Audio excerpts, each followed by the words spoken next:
ఇవాళ వచ్చే పత్రికల్లో ఆంధ్రజ్యోతిలో వచ్చింది వార్త. అనారోగ్య టెకీలు. ఐటీ ఉద్యోగులు 61% మందిలో హై కొలెస్ట్రాల్, 37% మందిలో ఏదో ఒక దీర్ఘకాలిక రుగ్మత, 25 లోపు వారిలో కొవ్వు స్థాయిలో అస్తవ్యస్తం, 25 నుంచి 40 లోపు ఉన్న 56,000 మందిపై అధ్యయనం, 8 అంశాలపై హెచ్సిఎల్ హెల్త్ కేర్ పరీక్షలు, యాంత్రిక జీవనశైలితో 40 లోపే ఇబ్బందులు, చాలామందిలో సంతానలేమి. వైద్య నిపుణులు అతి ప్రధానమైంది సంతానలేమి సమస్య. అంటే కొన్ని గంటల పాటు కూర్చోవడం వలన, వారు రాత్రులు ఉద్యోగాలు చేయడం వలన వారి జీవ గడియారం మారిపోతున్నది. పొద్దున తెల్లవారుజామున 5:30కు లేచి 8-9 గంటలకల్లా కార్యక్రమాలు పూర్తి చేసుకొని రోడ్డు మీదకి వచ్చి మళ్ళీ సాయంత్రం 6-7 గంటలకు ఇంటికి వెళ్ళిపోతే అది సూర్యగమనంతో పాటు జీవనం ఉంటుంది. దానికి భిన్నమైన జీవితం. ఎక్కడనో అమెరికాల కంపెనీ ఉంటుంది, ఆయన ఇక్కడ పనిచేయాల్సి ఉంటుంది.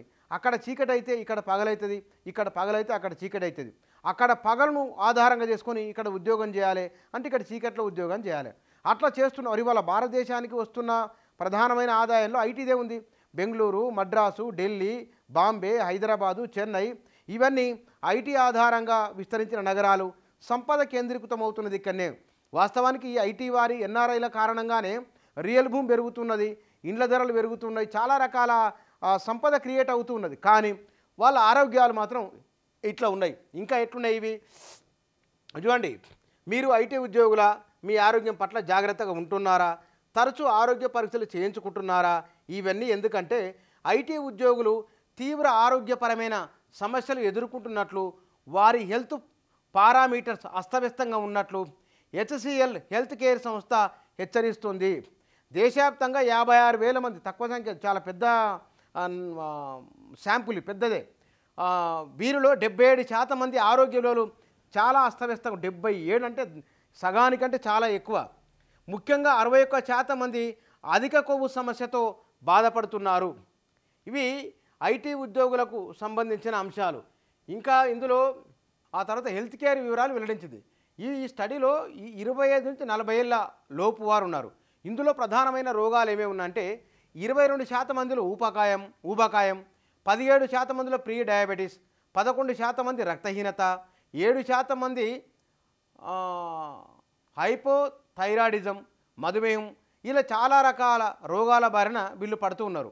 ఈ 14% మంది రక్తహీనత, 13% మంది ఊబకాయము, 8% మంది హైపోథైరాయిడిజం, 7% ప్రీ డయాబెటీస్, ఇట్లా ఈ పర్సెంటేజ్ చాలా ఉన్నాయి. ఆరోగ్యాన్ని కాపాడుకోవాల్సిన అవసరాన్ని, సంపద కంటే కూడా ఆరోగ్యమే మహాభాగ్యము.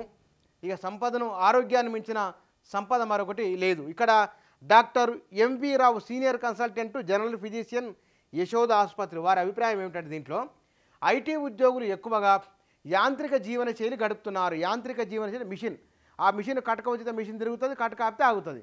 వీళ్ళు కూడా అట్లే ఉన్నారు. రివర్స్ టైంలో పనిచేస్తుంటారు. అందుకే వారికి ఆరోగ్య సమస్యలు ఎక్కువగా కనిపిస్తుంటాయి. వారి ఉద్యోగ స్థితి అందుకు కారణం. రేయింబవళ్ళు పని, వ్యాయామం లేకపోవడం, సరైన డైట్ పాటించకపోవడం, స్మోకింగు, మద్యపానం, సరిగా నిద్రపోకపోవడం లాంటి వాటితో అనేక అనారోగ్య సమస్యలు తలెత్తున్నాయి. హెచ్సిఎల్ అధ్యయనం కంటే ఇంకా ఎక్కువ సమస్యలు వారిలో ఉన్నాయి. ఇటీవలి కాలంలో వారిలో సంతానలేమి సమస్య చాలా తీవ్రంగా కనిపిస్తుంది. ఇది బాగా ఆందోళనకరమైన అంశము. అందుకే 25 రాకముందే ఏటా విధిగా అన్ని రకాల టెస్టులు చేయించుకోవాలి. బీపీ, షుగరు కనీసం 6 నెలలకోసారైనా చెక్ చేసుకోవాలి. ఐటీ కంపెనీల యాజమాన్యాలు సైతం విధిగా ఉద్యోగులకు పరీక్షలు చేయించాలి. దాంతో ముందస్తుగా ఉద్యోగుల్లోని అనారోగ్య సమస్యలు గుర్తించవచ్చు. తద్వారా వారి బీమా ఖర్చు తగ్గే అవకాశం ఉంది. ఇక్కడ కూడా మళ్ళీ డబ్బులే ఉన్నాయి, బీమా ఖర్చు తగ్గే అవకాశం ఉందట.